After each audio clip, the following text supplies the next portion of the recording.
And now stand by for KHJ Los Angeles News, recorded on May 3rd, 1967, with Newsman Marv Howard. It's 20 minutes before 6. This is Marv Howard, KHJ 2020 News. An aircraft worker, reportedly under the influence of LSD, has been arrested following a car wreck in which a Playa del Rey woman and her 9-year-old daughter were hurt. Mrs. Ignacia Pena and Cynthia Marie Pena are both in fair condition. The suspect, 29-year-old Gene Preby, was slightly hurt and has been booked. He told hospital officials he had taken LSD, was still feeling its effects, and didn't recall the accident. The police report says he was going about 80 miles an hour on Manchester when he hit 2 cars. The officers found Preby at a nearby gas station, and he began a fight when the lawmen tried to get him back to the accident scene. co-eds ordered out of Spain following furor over anti-Vietnam War activity. An exclusive interview with one of those girls next, and Danny Baxter Sports upcoming on KHJ 2020 News. Bonds and shopping bag where extras are yours at no extra cost. No extra cost. A little extra quality, a little extra care. At Bonds and shopping bag, the extras are there. Almost everyone agrees that the day when money grew on trees is over, but the day when money grows on meat and potatoes may be just around the corner, or even already here. Right now, there are some discount markets where the price of meat and potatoes and everything else is nice and low, but the quality may not be as high as you like. And there are specialty markets where the quality is very fancy, but so are the prices. What we really need is the best of both: the quality of the specialty market and the prices of the discount market, a place where savings can grow on each quality meat and potato and apple and pie you buy. A place that offers extra care and quality and values. And doesn't all this sound an awful lot like Bonds and shopping bag? KHJ News talked exclusively today to one of the 2 University of California co-eds ordered deported from Spain for their anti-Vietnam War activity involving the burning of a U.S. flag. Details on what she had to say now from J. Paul Huddleston. The anti-war rally took place on the campus of the University of Madrid last Friday, and 6 American flags were burned in all. Being deported by the Spanish government are Karen Wynn of Walnut Creek and Roberta Alexander of Los Angeles.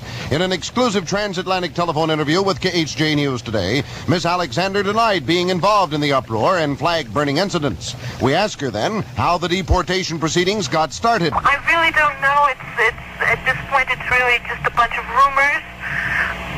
We simply began organizing a small group of American students, and only of American students, to show that we protested the war in Vietnam and that we were against the war in Vietnam. She went on to say she had proof that she was not involved in the incidents and that she had been told she was being deported due to a letter against the U.S. position in Southeast Asia that she wrote to a French newspaper and appearing at the rally that later was termed illegal. I have done no wrong whatsoever. I feel that I have ported myself very well. I think that what I have done, the only thing I have possibly done, and I am the only one that has done anything to be kicked out of the country, and that is I spoke at an illegal assembly. I did not realize at the time it was an illegal assembly. All indications that it was that it was perfectly legal. The 2 co-eds are flying to Paris tonight, all en route back to the United States. This is J. Paul Huddleston reporting for 2020 News. In Van Nuys, injuries this afternoon to a couple of flyers at the airport. KHA's mobile man Bill Brown has that story. 2 men were slightly injured when the plane they were flying flipped over at Van Nuys Airport. The pilot, Harry Fenn, said the engine cowling came loose as he was taking off, forcing him to attempt a belly landing in an emergency zone to the field's south side. The plane touched down all right, but flipped over when it hit the ground. As Fenn and a flight instructor aboard, William Black, climbed out of the wreckage. They were treated for minor bruises, but the plane was totally demolished. This is Bill Brown for 2020 News. In the crime file, a shotgun-toting robber held up a B of A branch in Northridge on Reseda Boulevard this afternoon and fled with over $4,000. He threatened several customers by yelling, "Don't anybody move, or I'll blow your head off," just like in the movies. On the KHA court beat, the prosecution in the Phil Watson bribery and conspiracy trial has rested its case. The defense begins tomorrow. Art Kevin has testimony highlights. A soft-spoken lady bank operations manager who had to be continually reminded to keep her voice up led off the day in the bribery conspiracy trial of County Assessor Philip E. Watson.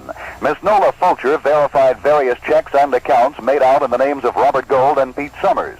Summers is alleged to have loaned Watson campaign funds. Watson says he thought the loan was a personal one. The trail is then alleged by the state to lead back to the J.J. Newberry Company, whom they say advanced $15,000 to attorney Robert Gold in exchange for Watson waiving 2 years of assessments totaling $351,000 in taxes.